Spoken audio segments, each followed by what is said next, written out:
Meanwhile, President Muhammad Buhari has congratulated the Abdullahi Adamu-led member National Executive Committee. The president says the unity of members put on display has aligned the party on a firmer footing for victory in the 2023 general election. The president, who returned to the convention ground at the Eagle Square Sunday morning, along with the vice president and Senate president, to witness and celebrate the inauguration of the elected party executives, remarked that the smooth conduct of the election raises the prospect of a mouth-watering APC victory next year. President Buhari, in a statement by Senior Special Assistant on Media and Publicity, Garba Shehu, said with the National Convention now out of the way, the stage is set for the APC primaries later in the year, where the party's new flag bearers will emerge. Let's talk more on these. I've got joining me in the studio to talk about the outcome of the APC convention is a public affairs analyst, Muyiwa Ogunlaja. Thank you so much for being here on TVC Media News.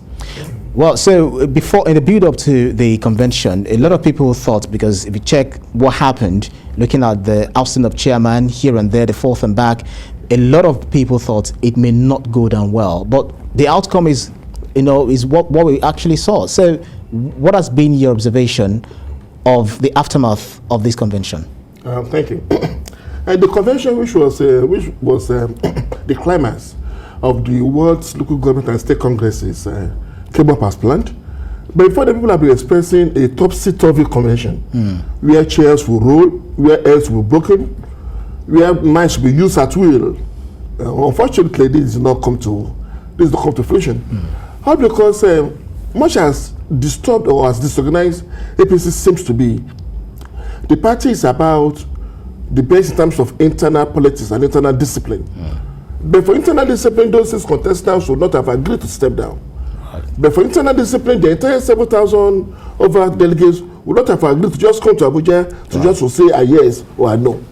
But for internal discipline, those agreed members would not have succumbed to the piece of advice of their leaders by saying that they should allow peace to reign and let bygones be bygones. So I want to give it to the party that they have demonstrated the fact that internal discipline is prevalent in the party, and that party supremacy cuts across board. That's not to say that it was a fantastic or no, but all and good, the method that it came out successful without any bickering, remarkable bickering in a way, and I said that the party has succeeded. And I think kudos should be given to those members of the extraordinary convention committee. If you say this bickering is not, let me use another word, significant enough as to disrupt the process of the convention. Someone actually came out saying that he spent as much as 300 million naira, buying form, campaigning here and there. He's been there many months before the convention. Do you think that kind of a person would not be aggrieved even though he has not gone to the media? Thank you. If you're a keen observer, as soon as the elections nominations were over, the president did say all those who had bought forms and were not shortlisted that should have their money refunded. I want to say that this olive branch will be extended to this kind of candidates. If they could step down, not because they wanted to, but because in obedience of party discipline, definitely what they have spent must be refunded. You think they've not grudgingly stepped down? Nobody will step down willingly. There's nobody who will run away from victory. Who will not want to be famous? I have not seen that person positively famous anyway.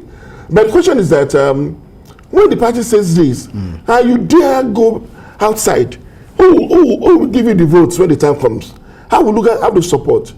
What should be your standing when you are against the party? Okay, very quickly. Since we realize that consensus has really come to stay, especially in the inner politics of the APC. Now the president, sailing through using the consensus candidates, bringing out Adamu. Do you not think that this might also be the same mode that will be adopted for the primary elections, for presidential election? The Yoruba say morning shows indicates the night. Definitely the day. Definitely that will be. No party want to go through the tumultuous exercise of canvassing for election, casting votes, and counting. If it happens, that party will likely be upside down. So where is the place of democracy if we don't allow people to vote? Part of democracy is consensus. That's what we don't understand. Actually, the mother of democracy is consensus. I used to say, okay, let us adopt this. The moment you have decided to submit your personal whim sacrifices to that of the general good, then you are a Democrat. If you are not a Democrat, you will not want to take it. So it's part of democracy. The only problem I have is that they should not have allowed these people to waste their hard-earned resources and risk their life coming to Abuja. You can do consensus even online, and there will be no need for all the problems you have in Abuja now. And very briefly, you're not concerned with the fact that, you know, the crop of NWC officials that we have now are main people from the PDP, you know, whose party said, you know, took Nigeria to where we are today. My dear, what is the difference between 6 and 7? I have never believed that the parties are not the same. Their fingers are the same leprous hand.